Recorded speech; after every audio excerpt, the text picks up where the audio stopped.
Today's video theme is about the Flintstones. Things you didn't know about this iconic and nostalgic classic cartoon from Hanna-Barbera, Hanna and Joseph Barbera. The Flintstones were first aired, they premiered on September 30th, 1960. Yes, a long time ago. The first episodes of the Flintstones were in black and white, and they stayed like that for a while, and later they got color. The main idea of the cartoon was to be a cartoon for adults. Yes, the adult audience was the target they wanted to reach. And because of that, cigarette brands sponsored the Flintstones. Yeah, kind of heavy. We think, wow, how is that possible? But it was. In several scenes, we saw Fred, Barney, and the gang smoking cigarettes, watching cigarette commercials, speaking positively about cigarettes, because it was something normal at the time. And even more, that was the cartoon's concept. There were episodes where Fred drank a lot of beer. They talked about alcoholic drinks,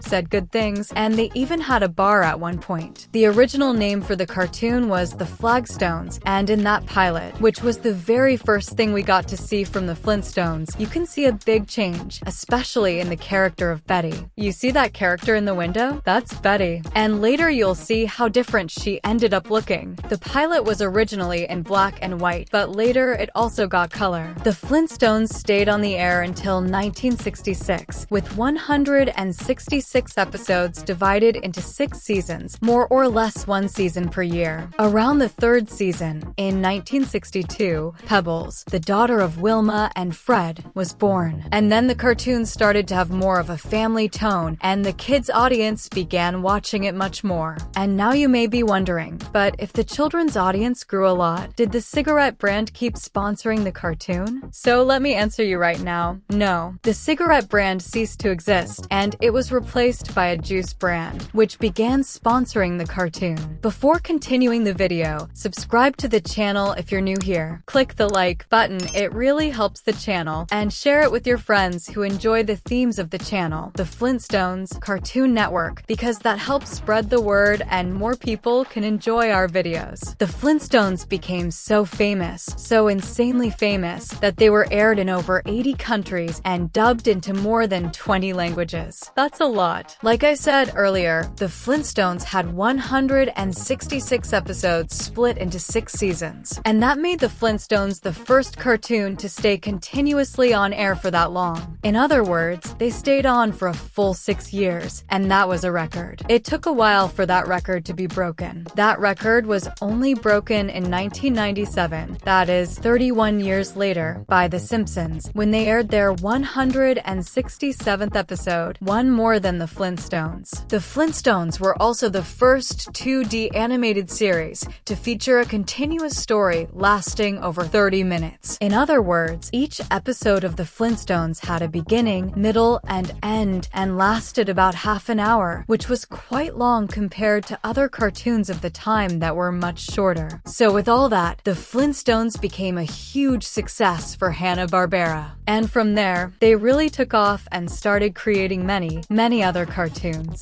Speaking of The Simpsons, we can spot a few Easter eggs and references throughout the episodes as a tribute to the Flintstones, starting with Homer imitating Fred in the opening sequence.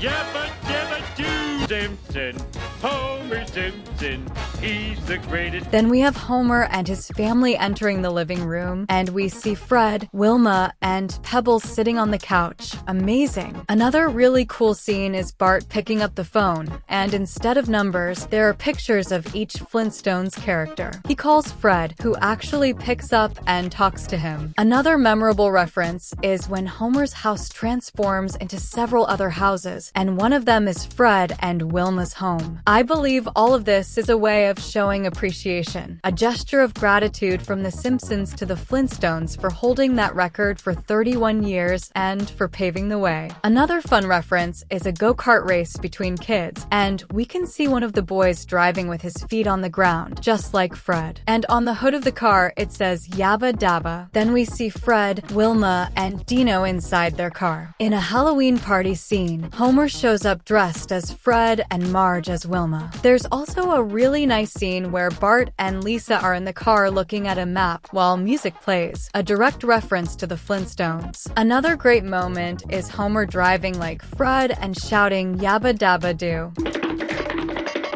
yabba, dabba, do! The Flintstones cartoon led to many other creations, movies, shorts, and other famous spin-offs. For example, The Flintstone Kids, where they're shown as children. There were also 2 live-action movies. The first is called The Flintstones and premiered in 1994. The sequel came out in 2000, The Flintstones in Viva Rock Vegas. If you enjoy fun trivia like this about cartoons, click on this card where I share more fun facts about several shows that shaped everyone's childhood. Have you ever noticed that Fred and George Jetson from The Jetsons have crossed paths multiple times? In the Powerpuff Girls, Dexter's Laboratory, and other shows. But did they ever actually meet in their own cartoons? The answer is yes. George Jetson and Fred Flintstone officially met in 1997 in the movie The Jetsons Meet the Flintstones. Best title ever, right? Now, if you're a fan of the Flintstones, I'm sure you've sung the opening song before, so don't even try to deny it. That famous song you know only premiered in the 3rd season. Flintstones, meet the Flintstones,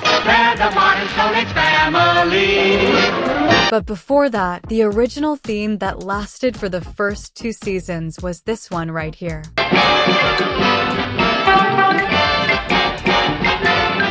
Here's a cool bit of trivia. At the beginning of the show, Dino was actually blue. Later on, he became purple, which is the way we know him today. The first voice actor for Fred Flintstone from 1960 to 1966 was the iconic Alan Reed, that deep, slightly grumpy, and super memorable voice. He was the heart of the character throughout the classic series. After his death, the role of Fred in future productions was taken over by the talented Henry Corden. Barney Rubble started off with Mel Blanc, who you probably know as the voice behind nearly every Looney Tunes character. He gave Barney a sillier, funnier tone. Later on, Dawes Butler temporarily replaced him when Blanc was in a car accident, but Mel returned to the role shortly after. Wilma Flintstone was voiced by Jean Vander Pyl, and here's something curious. She also voiced Rosie the robot maid from The Jetsons. She was Wilma's voice for decades, up until her death. Betty Rubble was originally voiced by Bea Benaderet, who was also a well-known actress in radio and television. Later, Jerry Johnson took over the role and continued voicing the character in movies and specials. There's an episode of Johnny Bravo that shows what it would be like if Johnny lived in the same era as the Flintstones. During the episode, Fred Flintstone saves Johnny Bravo from nearly getting run over, and Johnny, wanting to thank him, ends up going to work at Fred's house. In this episode, Johnny even flirts with Pebbles, who's now a bit older, a teenager. Fred Flintstone even shows up in the grim adventures of Billy and Mandy. In one episode, they find Fred frozen in ice. Billy and Mandy thaw him out and try to teach him good manners, but it doesn't go very well. Remember the Justice Friends from Dexter's Laboratory? They also paid a big tribute to the Flintstones. Like I said before, if you love these cartoons, click on those videos and start binge watching. Thanks a lot for watching, and I'll see you in the next video right here on Cine Lovers.